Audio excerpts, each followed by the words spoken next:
Success leads clues.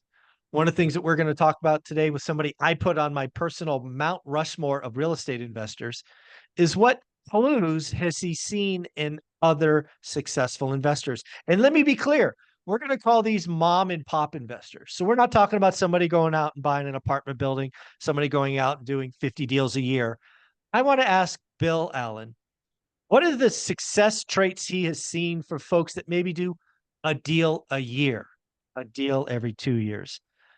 Mr. Bill Allen, how are you? I'm great. How are you?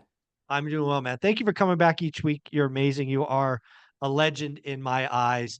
So I'd love to hear from you. What are some of the success clues you've seen with folks that actually get momentum moving forward? What are some things you've seen?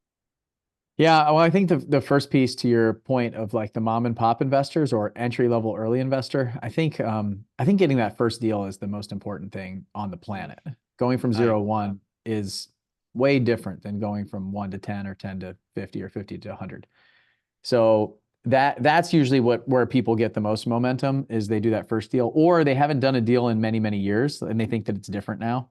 And so they're kind of like stuck in that, oh well, it's hard, right? And so you got to kind of push through that. So there's grit and perseverance that comes along with some of that in the beginning, is just understanding that you might have to get a little scrappy to get that first deal, but you don't need to plan a business that's going to do 10 deals a year, 100 deals a year, or 1,000. I remember I just wanted to do one.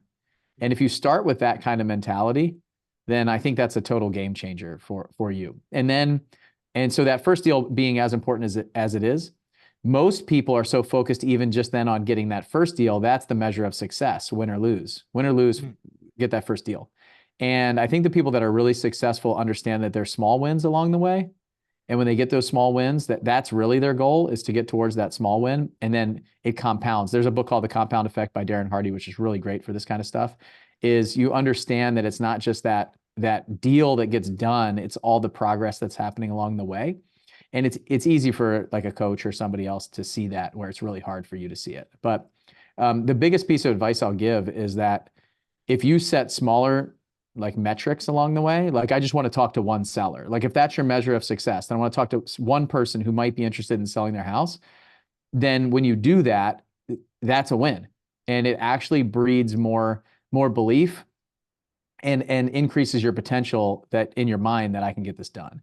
But if you get shut down and shut down and shut down from that first deal over weeks at a time and potentially months at a time, then you're constantly going to lose belief. It's going to put you in a negative cycle. So I think those small wins, like I would start with, so if you break it down, I would start with like, if you're going to send out some mail or do some sort of prospecting, just like, I want to talk to one person. I just want the phone to ring. And then when the phone rings, you're like, oh, that's a win. And now it's like, okay, I want to talk to a seller now, somebody who might be interested in selling their house. They actually have a house. And then you do that. And then it's like, okay, now I want to actually go on an appointment.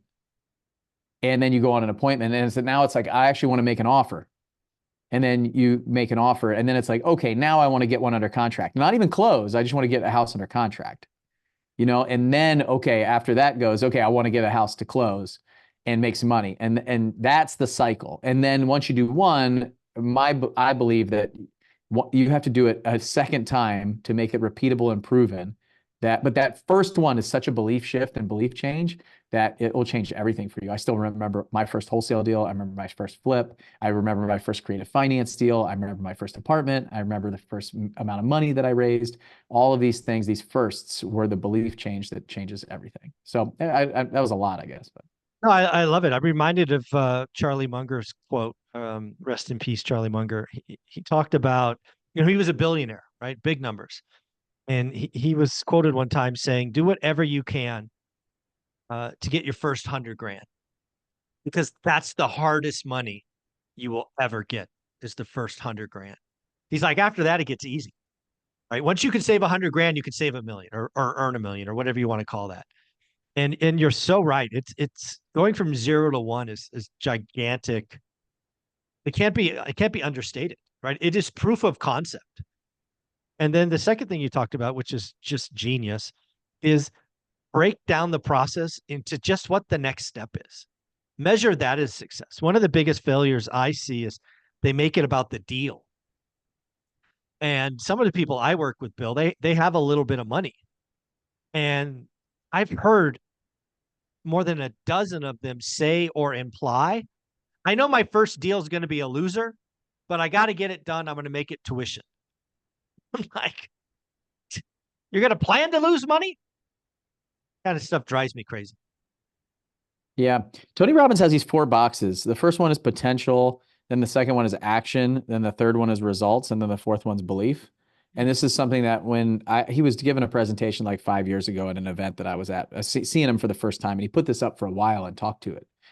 And so he asked everybody, like, who here thinks, what kind of potential do you have? And people are like, unlimited potential. We have, just unstoppable potential, like tons and tons.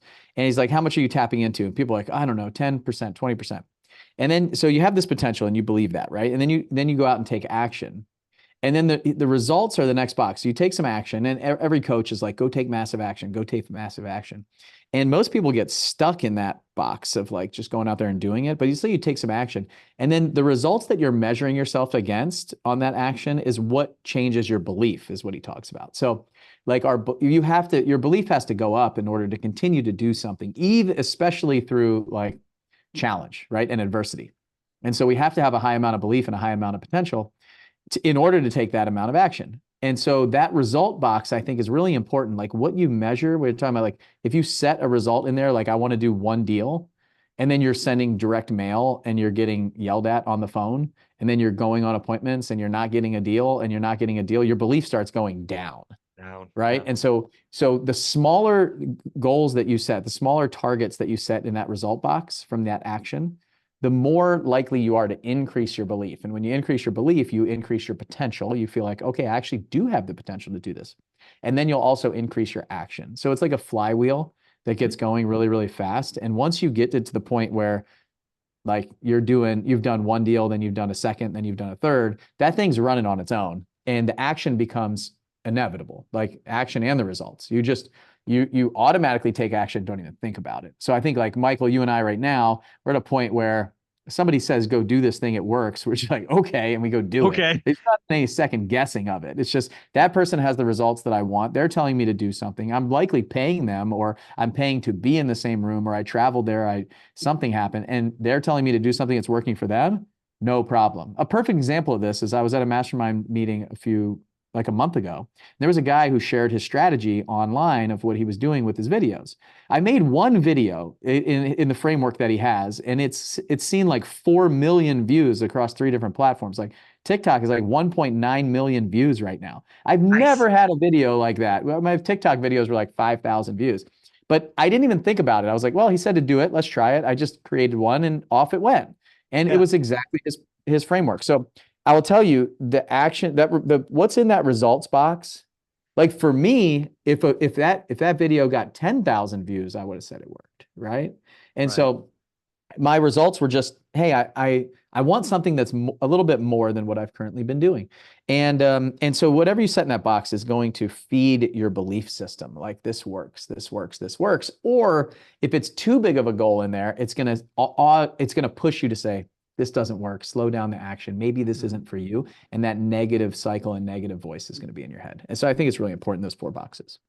Funny how you bring that up, because I went to a mastermind or an event the other day with Think Media, right? Grow with Media, Sean Cannell's event. And one of the last speakers, Charlene Johnson, she talked about how to cross-pollinate Instagram with YouTube. And she used this technology called mini chat, where she would record a video, vertical video on Instagram saying, hey, if you want to do this, or whatever, leave this word and I'll send you to my playlist with all of these videos, right? So it basically takes an Instagram user to a playlist, not a video, a playlist, so they could binge watch on a certain topic. So what does this mean? I've been doing a live daily financial news show for 5 years, long, huge playlist. And I implemented this one thing, right? I bought the $15 a month thing, recorded a freaking video on Instagram, had the word cash or money. And I've gone from 4,000 views to 6,000. And it's been like 7 days, right? From that cross pollination. So you're absolutely right. We have enough proof and evidence that when we see somebody else say, hey, here's my recipe, we don't ask questions. We just go, okay, let's go do that. It's pretty funny. And that's like the next step of what we're talking about. So it's the fact that you don't overthink it. We're drowning in information right now, completely drowning in information, and it's really starving for wisdom. So when you see somebody who has what you want, is doing what you want, and is willing to share it and give you the advice, don't do 80% of it. Don't do 60% Do of it. it. Yeah. Don't listen to 20 different people that are all giving you different advice. Just go do the thing exactly the way they said it. Like you don't overthink it. If you already knew what to do, you would already be doing it. You don't know Right. what to do. So Yeah. when somebody who has the results and can back it up and obviously has the life that you want too, not just Hmm. they look good on social media, but they, go do the thing like 100% of the way. Just don't Yeah. Mr. Miyagi the thing, okay? If he I asks you to didn't paint the question fence, it. just paint the fence. Exactly. Exactly. And now because it worked, I actually had I think I had my team at Heartfelt Productions produce 31 shorts because now I'm going to do it on 31 different words because I have a monster playlist. Which, oh, by the way, one of yours is a playlist. So I recorded a Nice. short content raving about you as the Mount Rushmore of one of my investors. And if you want to see his stuff, comment the word Bill and I'll send you the playlist. So it's not that hard. Just, yeah, execute. Yeah, and a lot of times we think that we know a little bit better, so we kind of tweak it a little bit, and then we don't get the results, and then we blame the person. So I mean, obviously, it's just the fact. Like I've done Yeah, it, I've been there I've before. done it too. So I have. it's just kind of like, it's if it's working for them and they're willing to share it, and frankly, you're usually paying for it. And Yeah. that's some of the problem with a lot of the free stuff out there is like we just don't believe that it's that good. And so as a real estate investor, the key is like it all works. It really all works. But a lot of times also people are dabbling in lots of different areas instead of being Yeah. really focused in the one area they need to be. Focus. So now we've talked about kind of breaking it down into bite-sized chunks, having a little bit of grit and determination and like you got to stick to it. Listen to what somebody tells you and do it 100% of the way. And then understand that that it's going to take some time to get it done, but it's really kind of on us to do to do the work and keep going. Because Yeah. it took me 4.5 months to get my first wholesale deal. Like 4.5 months. Most people Yep. quit at month one, month two. And so then the focus comes into play of, okay, this is what I'm going to do. I don't need to, I'm not going to listen to another podcast that says, oh, I should be cold calling. And then I'm going to switch from this to cold calling. And then listen to another one that says I should be texting. And then I'm going to switch from cold calling to texting when I haven't given it enough time to work. Mhm. And honestly, in an area, if you're just doing your first deal, one deal, you can just do that in one zip code. You don't need Yes. to cover entire city of Dallas, Texas. Just focus on the area that's transacting the most. Where's the Yep. most activity that's happening already of what you want to do? And there's hundreds of deals that are being done on a monthly basis. You just need one. So Yeah, just focus exactly. in that area, own the place, own the market, and then start there. And so I would do a deal there, and then I would start, and then I do another deal and another deal, and until I dug deep enough before I started like expanding. So I think that's the other problem is we throw such a wide net, and the holes are so big that we can't catch a fish. Yeah. So I call it a buy box. And that is rule number one of, my yeah. 7 rules is you got to focus. You've got to focus. And again, when you really nail down what a buy box is, it's permission to look, but it's most importantly permission not to look. Mm, Right. When you have a that's buy box, mine was 3 and 4 bedroom, 2 bath, 2 car garage between 1,200 and 1,400 square feet in 93703, the Mayfair district. That's all I looked at. That means if any of those variables weren't one of those, I never saw it. So in about a 6-month window, I knew that buy box better than any other human being on the planet. And that allowed me to understand what great deals were. It's focus. Yeah, whether you go from texting to mailers to this to I still talk to people going, I want a deal. Or well, where are you shopping? I don't know. I'm like, huh? How does that? Or I'm in Ohio and I'm in Florida and I'm in Texas. What? I mean, where focus in daily discipline. It's 20 minutes a day. But to be in the top 5% of things, it's focus and daily discipline. 20 minutes a day, 7 days a week. Just don't question it. Just go do the work. Yeah, and that we found that out, the hard way on the multifamily business. Our apartments are doing well, but our apartments in Murfreesboro are doing amazing. Mm. Murfreesboro, Tennessee. It's right down the road. My partners have they each have an office right there, about walking distance from all of our buildings there. We went to Nashville. We got a place in Baltimore. We got a place in Maryland. We got two in Maryland. We've got New Jersey, Pennsylvania. We were in Kentucky for a while. We built storage units in Orlando. We have North Carolina, South Carolina. Our best producing assets are right in the backyard. So we're just building a massive portfolio there now. And it's like, if it's not in Murfreesboro, we're not interested. So There you and go. not even, I'm not talking, it's not Nashville. It's Murfreesboro, which is a suburb of Nashville, 40 minutes out, just like you said. It's like focusing and fine tuning that. And I think that's where we can, and we can find enough deals there. We really can. I mean, Yeah. we're going to buy like probably close to 700 or 800 units there this year alone. So, I think that's the big, if something comes up on the market there, we want to see it. We want to look at it. We're going to walk it. We're going to make an offer, and every broker knows that. And now everybody that's bringing us deals know that. And all of my investors know that. And so just like you said, the more focused we are, actually, it's a narrative that I don't have to re-explain to another investor. Like, it's the third fastest growing city in the country. That there's all of the benefits of Murfreesboro. So that's a perfect example of something that is really important. Yeah. Then kind of tying that in, another rule I have is try to meet 2 new people a week. Right? Meet 2 new people a week. And it's not hard in real estate. Just ask for referrals. But kind of to tie that into your point, tell everybody what your buy box is, right? Not only the brokers, but your agents, your investors, right? Everybody you speak with should know that you're buying apartments in Murfreesville. And if you have a buy box, if you've done that work, I tell new investors, Bill, it should be your signature line in Gmail. I buy blah, blah, blah, blah, blah. Why hide? Don't hide. Tell everybody. That's great advice right there. That's like free marketing. How many emails do you send out a day? Yeah, exactly. And just right under there, say, if you know somebody who's selling a house, I pay a referral fee. Would love to talk with you. There you go. Boom. You just never There's know. something else. There's something else that I've been thinking about a lot lately, and we work on inside of our program is in the military, we have a simulation model.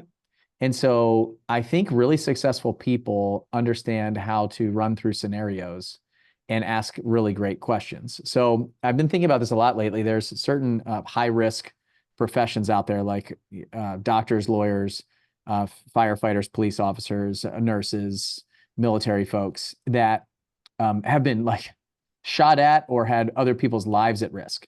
And so I think when people get into real estate, they see it as they get a little scared, kind of fear, but I really think fear is synonymous to risk. So I think they see a risk, usually a financial risk to them, or potentially a risk of what other people think about them. I see that a lot too.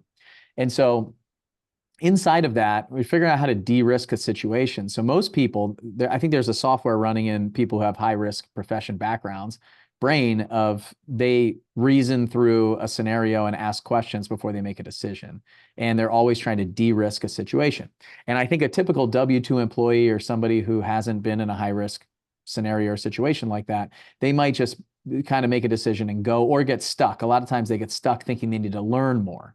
Whereas somebody who, like me, I'm more willing to step off the ledge with less information than most people, if that makes sense. So the thing that I see now in all of this is that figuring out how to play chess instead of checkers is really important. If you can think 2 or 3 steps ahead and just ask some questions and be willing to take a step without knowing A through Z, just knowing like A to B, and then when you get to B, there's going to be a problem, and then you're going to figure out how to get to C. I think there's something in there that is for people that they move quickly and they get they're successful fast. It's already installed. And if you don't feel like you think like that, that's okay. Like, you're not going to miss the boat for sure. What you need to do is start understanding how to ask better questions and how to learn how to almost start coaching yourself.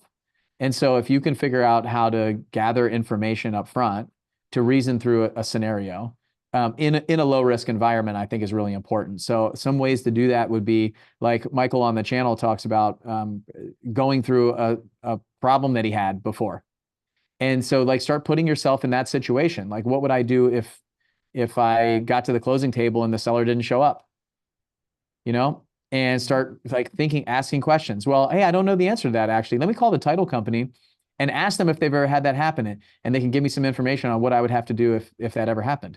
Let me turn to my coach and ask them like, hey, what would I do if this happened or this happened or this happened? And start kind of thinking. Hopefully this makes sense. I really think that people that are successful are those that think 2 or 3 steps ahead instead of they're proactive instead of reactive. And it's really important, I think, in business and especially in real estate, because especially when we're dealing with like off-market properties, there's always a problem. There's always an issue. We're always trying to solve problems, but the bigger problems you can solve, the more money you're going to make. So I think that skill set is really important. And if you can figure out a way maybe to like role play and scenario play with somebody else who's a little bit further ahead of you, that can change the game for you, because it's a low risk environment where you have no money at risk. And you can actually learn and understand in an environment where you feel like you're actually training, because it's all on the job training. No, I don't know a lot of programs or a lot of real estate coaches that are doing actual training, like real training, before they just throw you to the wolves. And that's why most people get stuck. Yeah. I guess the last thing when I kind of think about all of this is the people that I see be successful consistently lean towards believing it's possible. Right? They just have an innate belief that it's possible. Some people come into this and they're already defeated before they start. Right? I don't know what it is, but if whatever you believe, whether you can or you can't, you're going to be right. And you just got to believe that it's possible. You got to believe it's worth it. It's not going to be easy. It is simple. But man, there's so many people today that have just lost belief. It's very unfortunate. Well, I think the best way to get belief is to just physically get around somebody who's doing it. Yes. Because when you meet them and you get to know them, it's not like it's this no huge special YouTuber, yeah. It's like, oh my gosh, like you got a hole in your jeans just like me. Like, you have 50 receipts in your wallet that you don't like, you're supposed to give to your CPA that you're putting in a shoebox just like me. Like all the things that I think about my life, if you spend a day with me, you'd be like, all right, I can definitely do this. If he did it, I could do it. Yeah. Yeah, for sure. And that's it. That really is Yeah. it. That changed my life, was sitting next to somebody who makes $1 million a year when I thought the ceiling was 150,000 a year. Because I never met anybody like that before in my life, ever. Yeah. And to realize that like I had a higher education, I had like less kids, I had more time, I had all kinds of stuff up on that person. And so I had no excuse at that point to say I couldn't do it. I love that. I love that. Bill Allen, you are on my Mount Rushmore of investors. How can people find you and follow you? I have a YouTube channel called Bill Allen. We have one called 7-Figure Flipping. It's probably the best place, I would say. Yep. Go follow him. Send him a note. Say thank you for being on One Rental at a Time. Appreciate you. Thanks, Bill. Thanks.